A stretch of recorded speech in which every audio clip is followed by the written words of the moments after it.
welcome to the Sinner and the Saint. I'm Melissa Bell. And I'm Allison Kane. Well, we're just going to get to the nitty-gritty today because we have a lot to cover. So we have good news and bad news.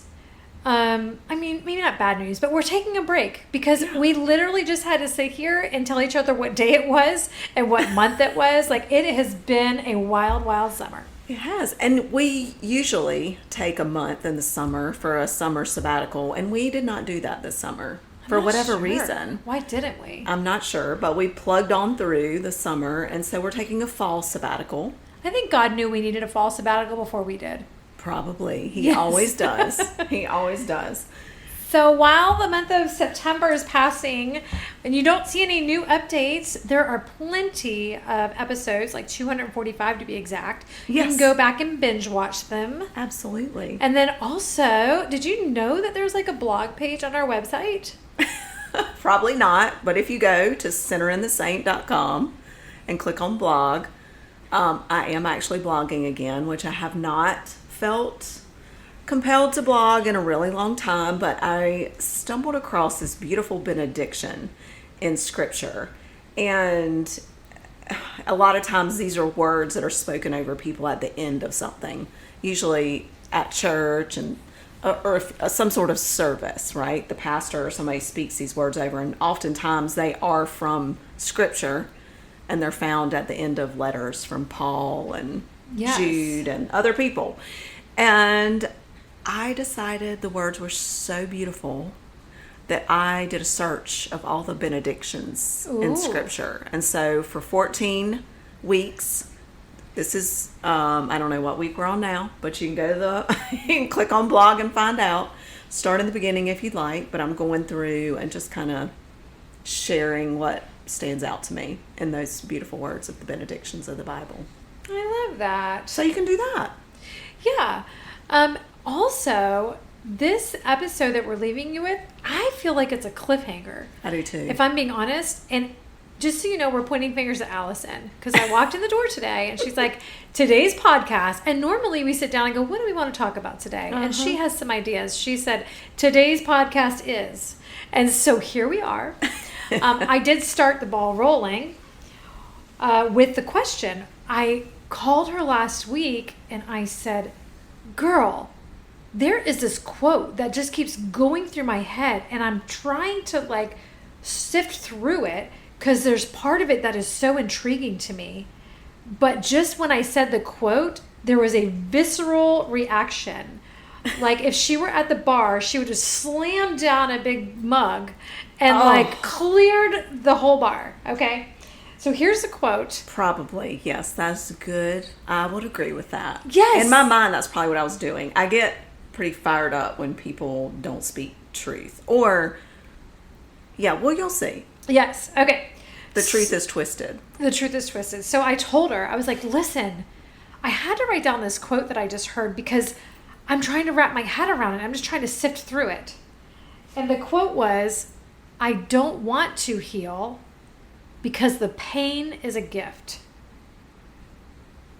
I'm just checking to make sure you're not going to swing on me. I literally looked at this. I know. I know. Okay, so I think I gave her that quote last week, and I've sat with it, and we've talked about it, but she has written 4 pages about it. So buckle up. I'm with you. Okay? We're not stopping till we're done today. Yeah, sorry. It might be more than 20 minutes. Pause and get yourself a snack. It might be 25 or 30. It's not going to be an hour or anything. We don't have the attention span for that. Hey, good news. I don't know what we're doing either, but we're all getting ready to learn something, okay? Well, it did fire me up. And my reaction, I hope that you didn't take it personally. It was just about the words that this person had spoken and are said, and it reminded me of the serpent in the Garden of Eden, back in Genesis in the very beginning, when he just twists a little bit of the truth with Eve. It's like, surely, he just doesn't want you to be like him, right? And why wouldn't he want you to eat from this one? Just creating doubt and confusion. Confusion was a good word. And she paused, but then she went for it, right? Because he's cunning. And that's what it reminded me of. And I do get flared up. So first thing I did was I went to scripture. I wanted to find a verse that shows that healing doesn't take away our empathy. It actually empowers us and equips us.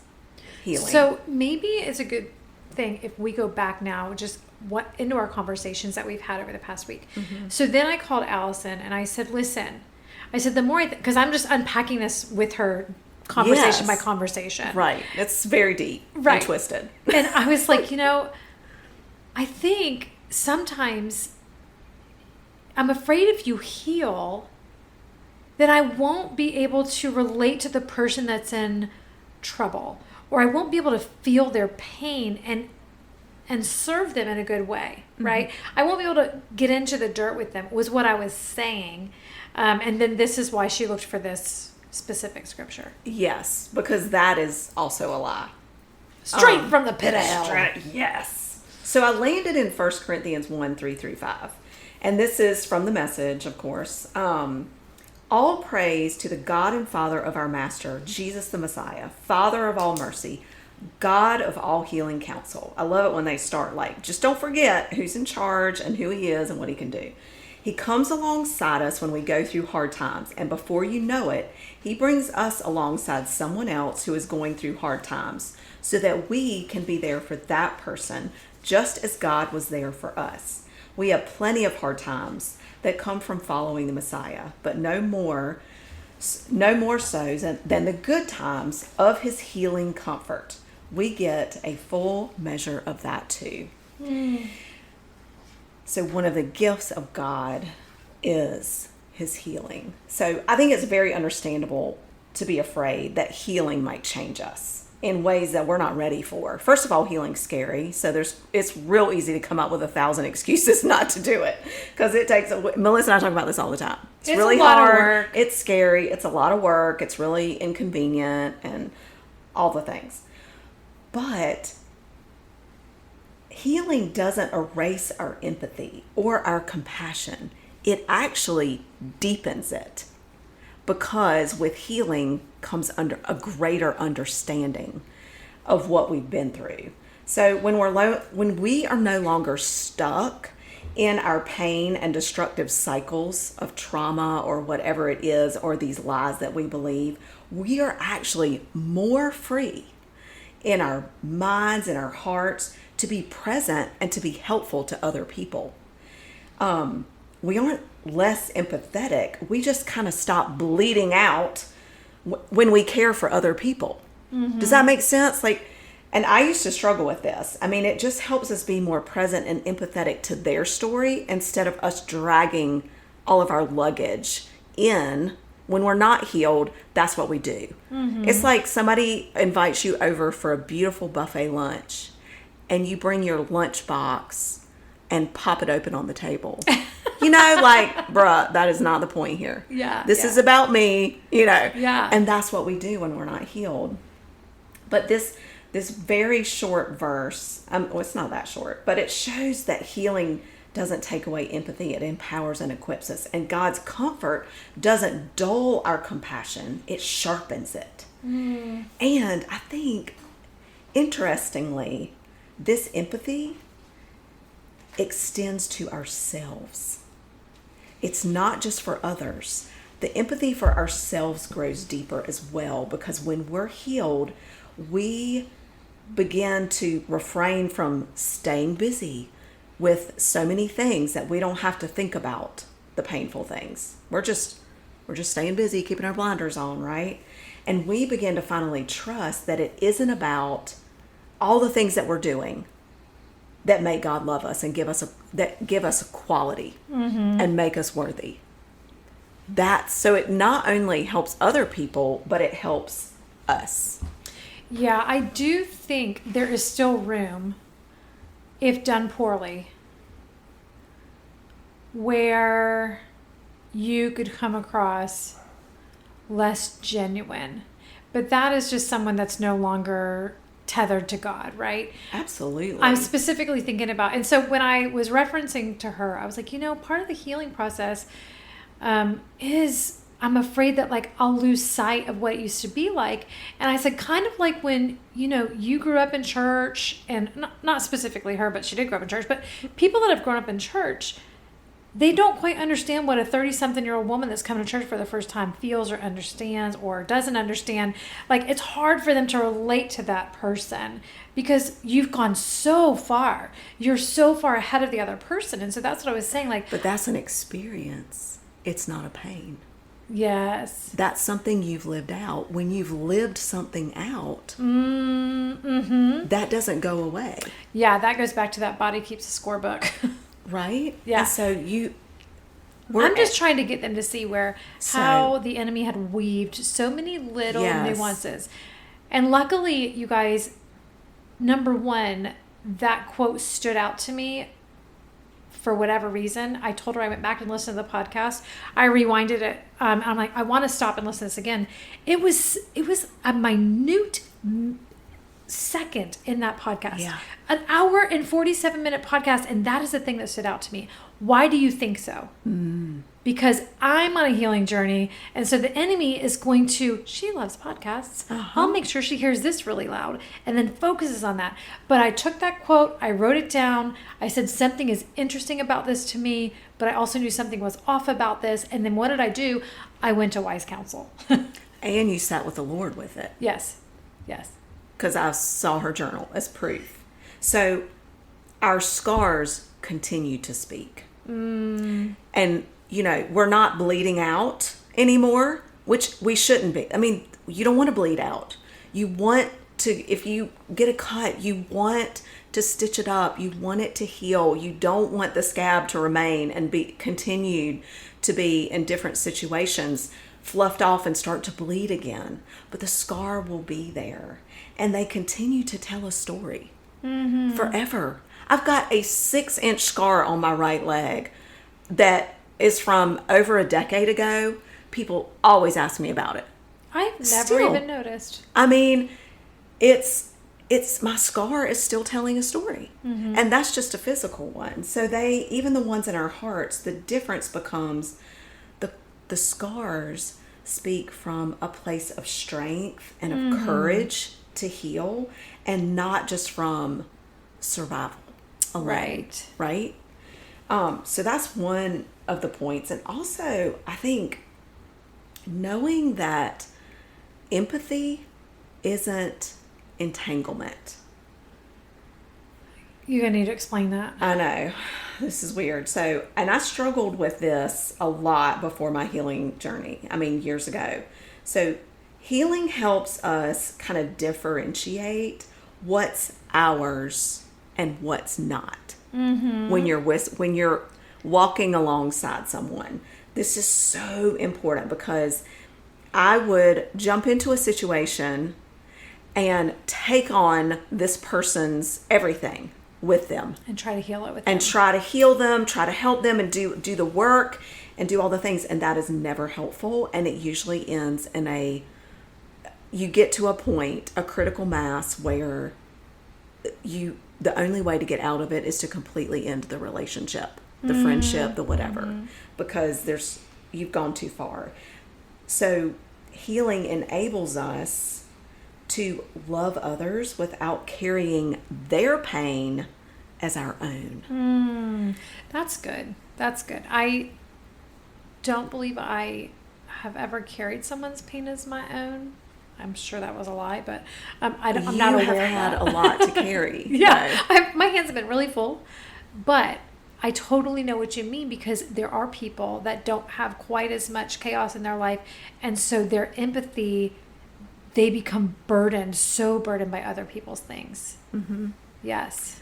And it's important. You can show love and caring without jumping into someone's pain and learning the difference of that. And healing gives you that perspective. Also, healing creates space. If you think about in our hearts and our minds and our relationships, when we aren't overwhelmed by our own stuff, like twirling around in our brains, our suffering, our trauma, we have more emotional space for others in our families, strangers. We have more spiritual capacity to sit with God and to come alongside other people and support them. Again, we can walk into their lives without dragging our baggage right in when they're like trying to open their suitcase and go through their dirty underwear. Right. With us, we can just do that without pulling our suitcase in and opening ours up and showing them ours. It's like not about that. Right. Yeah. Also, empathy isn't dependent on being wounded or suffering. There are many people. I had a very nice childhood. I have always struggled with offering too much empathy for others. Mm-hmm. And we, with God, can still understand and be compassionate without living inside of our own suffering every day. There are certain things that some of us haven't experienced that others have. It doesn't mean we can't find compassion and empathy for that. Because if something happens to someone's child, as moms, even when they're total strangers that live across the country, yes, as a mom, you feel compassion and empathy for that person that you don't even know because you are also a mom. Right. So it is actually a lie to think that you have to have suffered in a particular way to have empathy and compassion for someone. Mm-hmm. Because sometimes you come along people who are going through something completely different than you've ever experienced, but it doesn't mean you can't offer them right healing and companionship in their journey. Right. I don't know. So I think the question today might be, do you think empathy always has to come from a place of pain, or could it also come from a place of wholeness and healing? So I wish I would have done a little more deep dive into this guy's story, and maybe I will, but probably not. I have a lot of books. Sometimes it's context, right? Correct. And I think what I came up with, I went back to my journal after I'd written that, and I just kept reading that quote again and again and like trying to sift through it. I basically scribbled through, I don't want to heal. Like I put a big line through that, like marked through that. And then I put hearts around the pain as a gift, because I do think that the pain is a gift, but I'm on the other side of the pain. Not fully on the other side of the pain, but when it comes back, it's a gift for me to serve others through the way that I was previously injured, right? So the moment God has turned it into a gift, God has turned it into goodness and glory for his name, but the pain as a gift probably doesn't really encompass the whole thing. It simplifies it too much. Mm-hmm. Because I'm sure there's some of you listening that's like, I'm pretty sure God didn't mean for blah, XYZ to be a gift. The gift of it isn't necessarily the action that's been perpetrated against us. Correct. The gift is the strength and the trust and the closeness with God that brings us through. And the dependence on God. Yeah. Yes. It is how you get through that pain. That's such a good differentiation. Yeah. Because I almost said it's in God's healing of the pain that the gift lies. Mm-hmm. Right? And again, in fairness, this was just a line that stood out to her in an 1.5-hour podcast. Yep. I don't even know the whole context. I just had my feathers got ruffled. That's an understatement. But I thought we'd consider what healing looks like. How do you know if you're experiencing healing, and what does it look like in our lives? You're really tired. Yes. That's it. 100%. You need a lot of naps. You're exhausted. You need naps every afternoon. Okay, so hold on. Mm-hmm. I'm gonna come back at you. Okay, good girl. Because I said that to someone. Mm-hmm. What does healing look like? Nope. I said, no one talks about how exhausting healing can be. And that person turned to me and said, well, then you're doing it wrong. Oh. It should be so freeing. Well, it's that too. no, you're trying to do it by yourself, and God does it, and it's not hard if God does it through you. And I just was like, I don't believe that for a hot minute. Then they're the ones not doing it right. That's what I was thinking. I was like, actually, no. yeah. If you're doing really hard heart things, Not surface healing. not surface healing. I mean, going to get some, 2 for 60 stitches in your leg is easy. Okay, you just sit there and they give you some numbing cream for that, and somebody else does the work. No problem. You go home and put some Neosporin on it for a few weeks. Yeah. But if you're doing the internal work, it is exhausting, and it is scary, and it's facing things about yourself that you have ignored, that you did stay busy for a long time so you didn't have to think about them. It does take work, and it with God, but still God shows you things. And then, I mean, I wasn't always happy when he revealed things. I didn't really want to see some of those things in myself, and it takes strength and courage and work, and it is tiring to do that over and over again, and to continue to do it. I mean, it does get a little easier.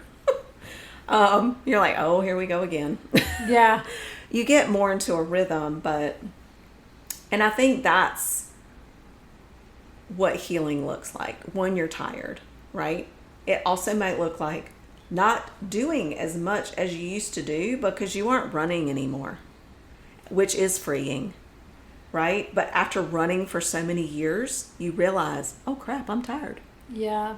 It could be from running on adrenaline for your life. Yeah. Right? And you realize you don't need to achieve constantly to feel valuable. Mm-hmm. It might look like finding more time for yourself, so you're rested and available to pour into others. It might look like a desire to carve out time with more individuals than being in a crowd, because you have the capacity to go deeper with people where you didn't before. It could look like you don't overcommit anymore, right? Out of fear, people pleasing, and the need to feel needed. Mm-hmm. I think silence isn't as scary. I was going to say, I mean, for me, especially like if I'm just ripping the Band-Aid off of something or something major, I am very to myself because I'm just processing with God. And so I can get really quiet. Yeah.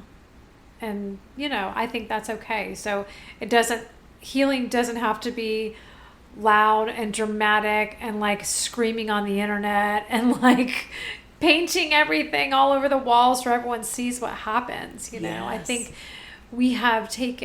I know that social media has taken healing and made it such a public stage. Yes. Doesn't have to be a public stage.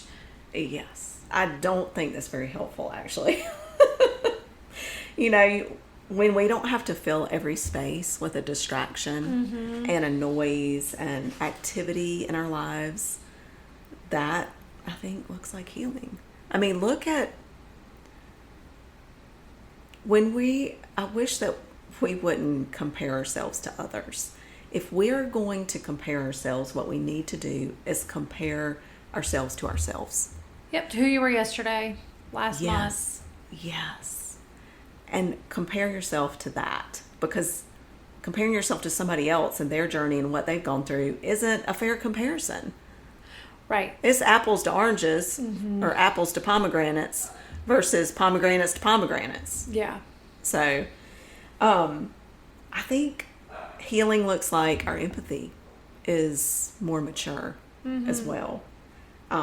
We don't need to rescue other people to avoid our own pain. Yes. Have you ever been in that situation? Like, you can hold space for these people without losing ourselves in the process. Yes. I think healing also might look like the triggers that we experience don't control our response to other people. You still feel things 100%, but you respond instead of react. I know you can relate to this one. Yeah, I think ways I know that I'm healing is now I can sit in a different seat at the restaurant. Yes. Yeah. Where you don't always face the door and you... Yes.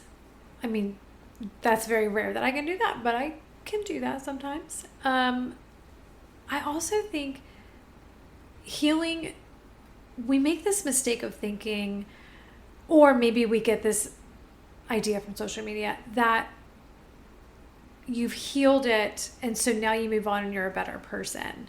Oh. And not even a better person, but you're just a different person. But the truth is, like, whatever happened to you or whatever you experienced, it is so interwoven in the depths that it arises in different ways. So where I feel like I've made so much progress, and I have. Totally. But now there's this. But look over here.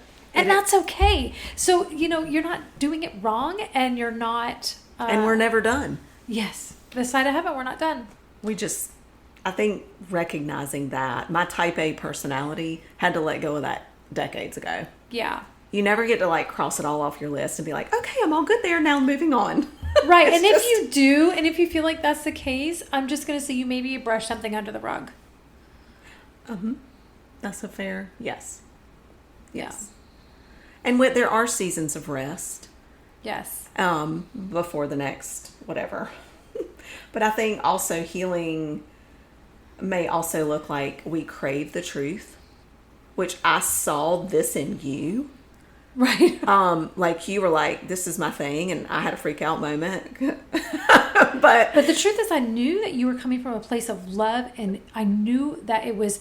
Your visceral reaction was not to me. It was in defense of me. Yes. And so I knew that as soon as I saw it. I was not put off at all. I wasn't even surprised. It was like, okay, I'll pull out my sword, but not on Melissa, but like to strike down whoever said this. Yes, that's exactly how it came across. But I think we crave truth over comfort. Mm-hmm. And when we start to heal, that's what happens. And we're not as scared of it. We're willing to face the hard things instead of avoiding them or escaping them. And I mean, you might still try to avoid it for a little while. I'm not saying that. Like, you might just be like, I'm going down this pit for a few days, but then we come back up, right? 1,000%. To the occasion, because healing teaches us how strong we are with God and how held we are by Him. And I found this beautiful verse in Isaiah. It's Isaiah 30:15. It says, God the Master, the Holy of Israel, has his solemn counsel. Your salvation requires you to turn back to me and stop your silly efforts to save yourselves. Your strength will come from settling down in complete dependence on me, but you're unwilling, is what he's saying to Israel. And it's like, wow, are we willing? Right. Are we willing to put our complete dependence in Him and let Him heal us? Let Him use His strength?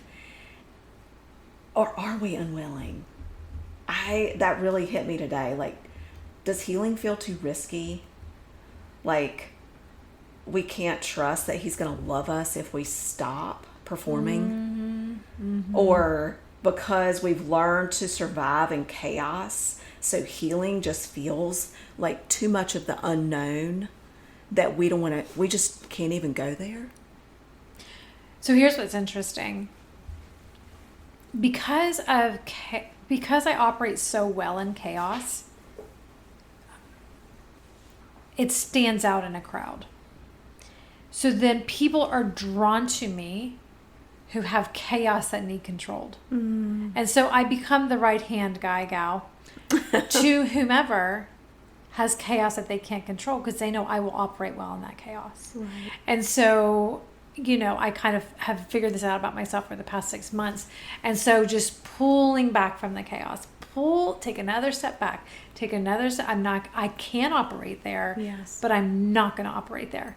I could do that, but I'm not, because that's not what I'm called to. And that is so much growth and healing. Yes. Yep. But it also feels, think about this, and this is that little twist of the lie in the statement where we started. pulling back from that and not coming along and helping someone may feel like you have less empathy for them and less caring. Oh. It is not that. That is the lie. That is the little tiny twist. What you're doing is you have healed enough to recognize who you are, what you are capable of, what God is and isn't calling you to, and where you should be, and trust in that. And that is the strength in healing. And yes, it feels scary. Yes, you're going to be different. Yes, you're still going to feel things. And yes, you're still going to have scars. And yes, you're still going to have empathy. But it will look a little different. It'll look healthier. Just like that. Look at that full circle moment God gave us. Golly, I love him. And look, see, we're at 30 minutes. Hey, I'm really glad that this is how we're ending before our month sabbatical, because I would really like to encourage all of us. We're living this out, and we need this as much as y'all, or more than y'all, when we talk about these things. But I just would love for you to encourage you to sit with some of these things. Ask yourself some questions. Sit with the Lord.